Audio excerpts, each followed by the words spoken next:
Plus nih.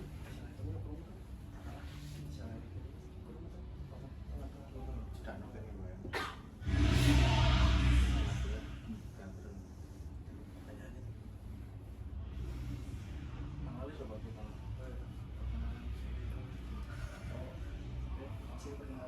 Aku sih berarti. Orang puisi nih. Nah, kalian sih terus lagi. Iya.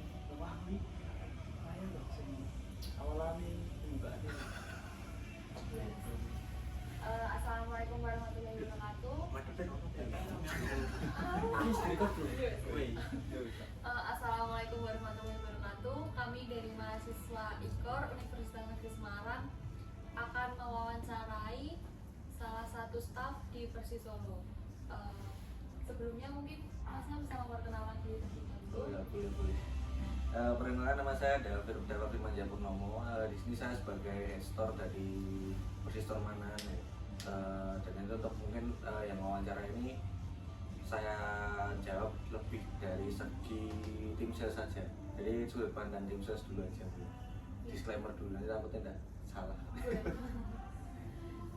Jadi gini Mas, dari Persis Solo sendiri cara strategi pemasarannya ke masyarakat itu seperti apa? Bagaimana?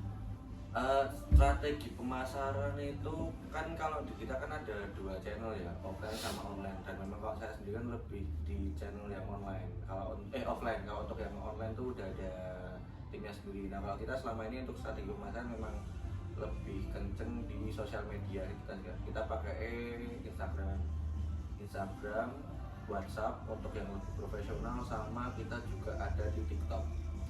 Nah, cuman memang kalau untuk yang media online itu, tapi kalau media offline itu kita beberapa kali masuk ke event-event ya.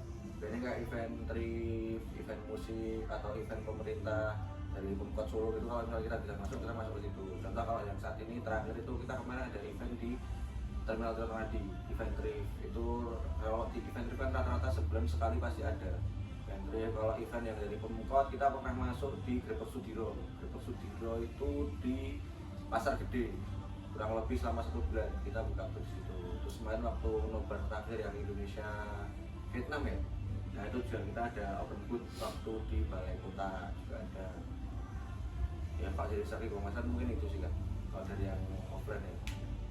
Terus cara mengukur keberhasilan dari strategi pemasaran itu dari segi apa? Kalau kita kan jatuh kan kalau ya store merchandise kan retail ya depannya. Nah kita tetap pertimbangannya itu indikatornya KPI-nya pakainya dari sales. Nah kita lihat dari serapannya yang strategi kita pakai itu salesnya oke enggak, jalan atau enggak, sama customer itu tersampaikan enggak infonya customer. Contoh karena kita baru ada promo diskon budget one atau diskon 30%, kita udah share di Instagram, WhatsApp, mungkin Facebook dan S yang lain. Nah tapi ketika di sini kita juga customer itu presentasinya berapa, jadi misal 100 orang itu yang tahu ada promo orang berapa, terus basket volume bisa pembelian berapa. Nah itu kita lihat dari situ. Misal kita nilai itu serapannya bagus ya kita pakai lagi. Cuman kalau serapannya nggak bagus ya kita pakai strategi yang lain. Jadi memang indikator utamanya salesnya sih. Terus ada kendala nggak Mas? Kalau ada mungkin cara mengatasinya itu bagaimana? Kalau kendala itu kan memang di Solo ini kan cenderung konten untuk yang sifatnya harus baca itu kurang. Dan padahal misalnya kalian bikin konten fix Instagram terus captionnya panjang ada promo bla itu mungkin serapannya kurang, cenderung lebih ke harus voice over sama video konten. Jadi kita itu memang kendalanya di kalau setiap ada promo itu memang serapannya kadang kurang masuk ke customer gitu, padahal kita udah share di mana-mana. Dan memang setelah kita telusuri permasalahannya di memang kontennya harus dispesifikasikan lagi. Jadi harus ada kontennya video konten gitu, mungkin bisa voice over atau mungkin bisa konten video yang bilang kalau kita baru ada promonya. Terus untuk cara mengatasinya kendala itu gimana? Lah ya kita kan trial and error. Kita lihat dulu nih, misal kita dari setting sebuah aktivasi atau kegiatan, nah itu resapannya gimana? Misal kalau resapannya oke ya berarti kita lanjut lagi. Kalau nggak oke, nah kita cari strategi yang lain. Mungkin dari marketingnya yang kurang, atau mungkin dari promonya yang kurang, atau mungkin dari store-nya ketika handling customer yang kurang. Jadi kita lebih ke trial and error sih kan. kita cari tahu masanya itu gimana sambil jalan juga. Oke, berarti tentang media nih Mas. Media dari Persis Solo itu dalam melakukan strategi pemasaran itu seperti apa? Kayak periklanan atau? Kalau media kan kayak yang bilang, kita kan pakai utamanya tetap Instagram ya. Instagram itu utamanya kita Instagram, terus kita juga ada TikTok. Nah kalau untuk channel sendiri kita ada dari Shopee, ada Tokopedia, ada website ada.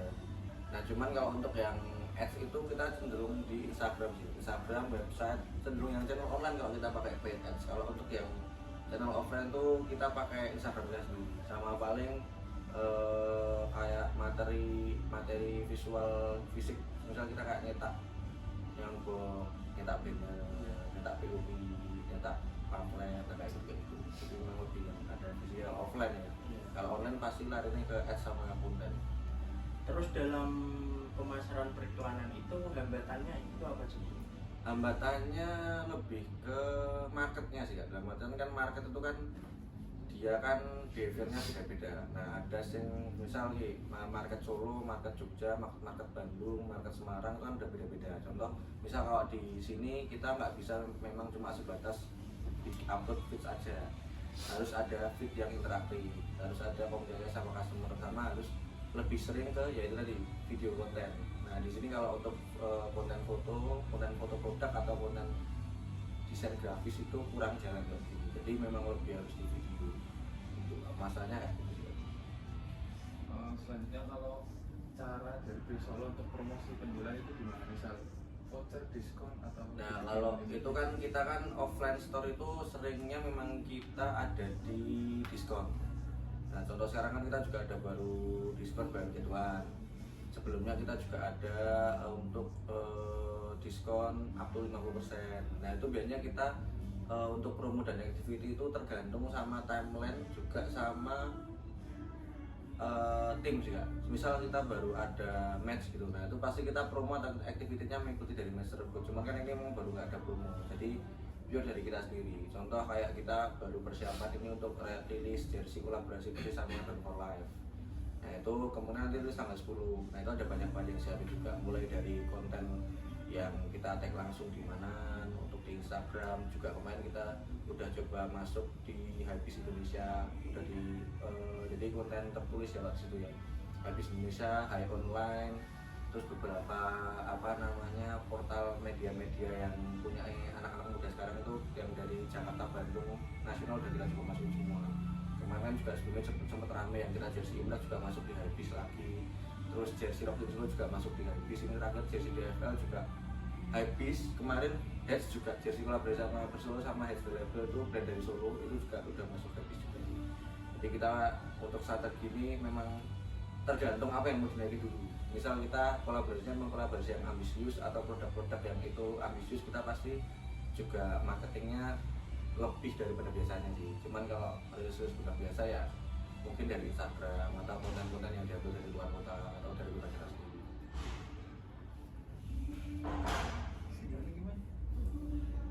Selanjutnya cara membangun hubungan baik dengan media itu gimana ya Mas ya? Dan hambatannya itu apa sih? Media di sini maksudnya apa? Dan Ya media mungkin kayak sponsor atau Oh kalau aku dari Persis Store lebih ke kolaborasi aja ya, dalam artian produk-produk brand-brand yang kita ajak kolaborasi. Kalau dari misalnya sponsor itu kan mungkin yang lebih tepat bisa jawab itu dari bisdev, itu kan dari manajemen, bukan dari store. Nah kalau dari kolaborasi sendiri itu kita memang jatuhnya ke, kita kan ada R&D sendiri, divisi research and development. Nah itu nanti divisi tersebut yang mikir kayak produk ini mau jadi produk apa, terus kayak ini campaign-nya mau apa, terus kolaborasi sama siapa. Nah nanti mereka yang kurasi sendiri. Contoh kan kita nggak bisa ya, kayak kita kan tidak sembarangan siapa-siapa diajak kolaborasi ya, pasti harus ada terus yang sama atau visi misi yang sama atau misal campaign yang sama. Nah itu dari R&D-nya sendiri. Sama terakhir kan kita udah ada beberapa produk kolaborasi dari kita sih. Pertama itu kita dulu ada kolaborasi sama Stis. Kalau misal Raul itu Stis itu salah satu brand juga dari Solo. Itu brand fashion juga sih, kayak bisa dibilang kayak distro gitu, cuman ya itu Stis. Jadi Persis Solo sama Stis, terus ada Persis Solo sama Usual itu parfum. Terus ada juga terakhir terbaru itu yang sama Don Flake itu kolaborasi sama band ya, band metal, band rock dari Solo. Terus sebelumnya ada Jersey Rock in Solo. Rock in Solo itu lebih ke kayak acara rock tahunan di Solo yang itu melibatkan daerah Solo Raya. Sama kalau gestar terakhir kemarin tuh gestar dari Amerika ada juga, tapi ya memang kayak band cadas gitu sih. Terus ada kolaborasi sama Lettercraft. Lettercraft itu brand yang fokus ke bikin dari kerajinan kulit, itu dari brand dari Jakarta. Terus kita juga ada kolaborasi yang di Manekin itu kolaborasi sama Taka, itu brand dari Bandung juga tapi khusus perempuan. Ada kain juga, ada beberapa, udah banyak sih kira-kira. Ada jersey yang rasanya juga sama Heads itu, Heads sama yang ini yang Don Flake gitu sih. Nah itu memang kurasi dari R&D nya sendiri. Sama memang kalau untuk desainnya, nah itu kalau tanya spesifik desainnya yang bikin siapa, yaitu dari dua belah pihak sih kan. Terus untuk cara Persis Solo mengukur hasil strategi pemasarannya itu gimana ya? Itu tidak tahu. Habis bingung. Mas Primo aja sebenarnya. Langsung banget. Terus selanjutnya dari hasil pemasaran yang sudah terlaksana, apakah ada pengaruh terhadap persaingan dalam klub yang ada di Indonesia? Kalau, nah ini sebenarnya agak sensitif ya. Cuman kalau klub-klub itu, ya aku percaya setiap klub itu kan pasti punya marketnya sendiri. Ya tetap aset paling besar dari sebuah klub kan adalah supporternya. Nah itu ya nggak fair aja sih, dalam artian tinggal komunikasinya gimana sama market itu gitu. Tapi nggak begitu terlalu berpengaruh. Misalnya kita dari Persis Solo terus dari PSS Semarang, nah itu mau kita campaign gimana pun juga nggak akan terlalu pengaruh. Dari nggak PSS nggak akan ngaruh ke marketku, Persis Solo juga nggak akan ngaruh ke market PSS karena kan udah punya market sendiri. Ya cuman memang tinggal treatmentnya kita ke market kita, ke supporter, customer kita tuh gimana. Nah itu kita bisa treatment yang bagus sama apa namanya komunikasinya bagus, ya pasti hubungannya juga akan baik. Cuman kalau memang belum cocok ya pasti akan ada kendala-kendala juga sih. Jadi kalau antar klub itu menurutku nggak terlalu, kalau dari segi jualan ya itu nggak terlalu apa namanya bersinggungan lah, karena kan memang udah ada marketnya sendiri. Terus selanjutnya harapan yang diinginkan Persis Solo dari strategi komunikasi masyarakat. Iya betul. Soalnya Harapan Gimana coba bisa Ya, ini mas kayak harapan kedepannya dari pemasaran komunikasi pemasarannya gitu, kayak komunikasi sama pemasyarakatnya tuh gimana gitu. Oh, untuk Persis Solonya atau dari Persis Store-nya? Dua-duanya. Kalau Persis Solonya mungkin aku nggak bisa jawab ya, karena kan nanti dari Persis Solonya aja. Yang mungkin dari tim Persis Solo yang bisa jawab, nanti dari manajemennya kan ada media sendiri, takut salah jawab baru. Kalau dari Persis Store-nya sih mungkin harapannya ya kalau utama mungkin harapan kita bisa menjalin hubungan yang baik sama market kita sih, terutama sama supporter. Cuman kan memang kalau untuk supporter kan ada banyak demand juga, ada banyak permintaan, dan juga mereka kan antusiasnya juga tinggi, masuk manusiawi gitu. Dan cuman mungkin dari kita juga ada kendala yang tidak bisa setiap permintaan itu kita penuhi, tidak bisa setiap demand itu kita supply. Jadi lebih ke terbangunnya kayak komunikasi pengertian satu pihak sama pihak yang lain aja sih. Maksudnya kan kita juga di sini sama-sama lah untuk Persis Solo juga. Kalau dari support kan mungkin mereka juga butuh butuh toko untuk beli official merchandise, ya kita sebagai toko kita sediakan itu untuk mereka, dan juga kita sediakan kebutuhan untuk pemain juga. Nah, cuman memang itu kan terbatas, kan kadang kayak ada yang minta stoknya banyak, cuman kan nggak bisa karena ada banyak pertimbangan. Contoh ya ini udah perhitungan udah plannya mau gimana, terus ada hubungan sama sales, ada hubungan sama stok, ada hubungan sama operation, dan banyak ya masing-masing banyak apa ya faktor lah. Cuman memang harapan utama kami sih terjalinnya hubungan baik antara kita sama market, terutama sama supporter. Mungkin itu sih. Mungkin itu saja pertanyaan dari kami. Oke. Sebelumnya mohon maaf apabila ada salah kata, dan terima kasih atas kerjasamanya dalam observasi mata kuliah ini. Semoga bermanfaat buat kami, banyak ilmu juga yang diterima. Oke. Sekian dari kami, terima kasih. Wassalamualaikum warahmatullahi wabarakatuh. Oke, terima kasih juga. Aku juga mohon maaf kalau misal ada salah kata atau misal di Banyak, Mas. ngetritnya waktu kali juga ada yang salah, aku juga minta maaf ya soalnya ini kayak saya angkatan berapa? 20. Iya. Wow. Iso aku 2017. Tapi aku ya